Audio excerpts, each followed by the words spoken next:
যুদ্ধের ইতিহাসে সবচেয়ে ধ্বংসাত্মক ও বিভীষিকাময় অস্ত্র পরমাণু বোমা।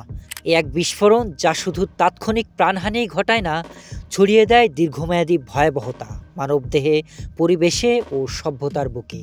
কিন্তু কিভাবে ঘটে এই বিস্ফোরণ, আর এর পরবর্তী প্রভাব কতটা ভয়ঙ্কর হতে পারে, চলুন জেনে নেওয়া যাক আজকের প্রতিবেদনে।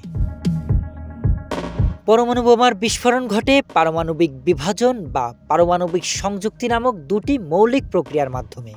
এ বোমা প্রধানত দুই ধরনের হয়, অ্যাটমিক ও হাইড্রোজেন বোমা। শুরুতে আসি অ্যাটমিক বোমা, যার মূলনীতি নিউক্লিয়ার ফিশন বা বিভাজন। এ ধরনের বোমায় ইউরেনিয়াম 235 বা প্লুটোনিয়াম 239 ব্যবহৃত হয়। একটি নির্দিষ্ট পরিমাণ নিউট্রন ছুড়ে দিলে পরমাণুর কেন্দ্রক ভেঙে যায়। এতে প্রচুর শক্তি, তাপ ও অতিরিক্ত নিউট্রন নির্গত হয়।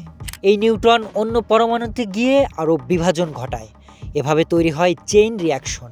কয়েক মিলিসেকেন্ডের মধ্যে এর ভয়াবহ বিস্ফোরণ ঘটে, যার তাপমাত্রা হয় সূর্যের কেন্দ্রের চেয়েও বেশি।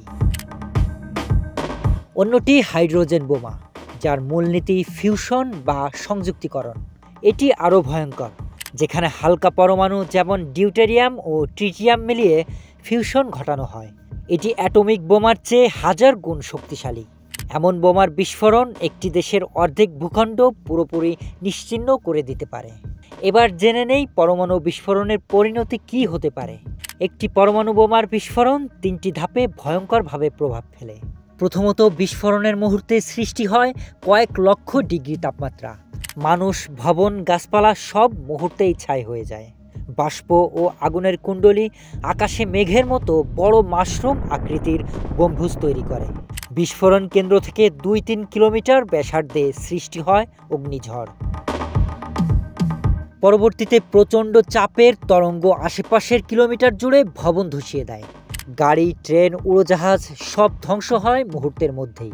এছাড়া শত শত কিলোমিটার দূর পর্যন্ত শব্দ ও চাপের প্রভাব পৌঁছাতে পারে। সবশেষে বিস্ফোরণ পরবর্তীতে বায়ু এবং বৃষ্টির সঙ্গে মিশে পড়ে তেজস্ক্রিয় কণা, যা মানবদেহে প্রবেশ করে। ফলে সৃষ্টি হয় ক্যান্সার, চর্ম ও অভ্যন্তরীণ জখম, জন্মগত বিকলাঙ্গতার মতো ভয়াবহ সমস্যা।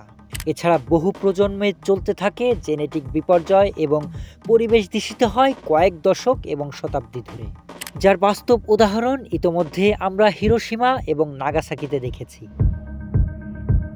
6 আগস্ট 1945 সালে হিরোশিমায় প্রায় 80,000 মানুষ তাৎক্ষণিকভাবে মারা যায় এবং 9 আগস্ট নাগাসাকিতে প্রায় 70,000 মৃত্যু ঘটে প্রথম কয়েকদিনে।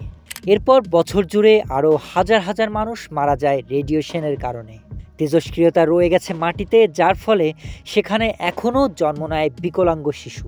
গবেষকদের মতে বর্তমানে বিভিন্ন দেশের কাছে যে পরমাণু বোমার মজুদ রয়েছে তা দিয়ে পৃথিবী 8 বার ধ্বংস করা যাবে। পরমাণু বোমা কোনো বিজয়ের প্রতীক নয়, এটি সভ্যতার আত্মঘাতী অস্ত্র। প্রযুক্তির এই বিকৃতি দেখিয়ে দেয় মানুষের সক্ষমতা কতটা ভয়ঙ্কর হতে পারে যদি তা দায়িত্বহীনভাবে ব্যবহৃত হয়।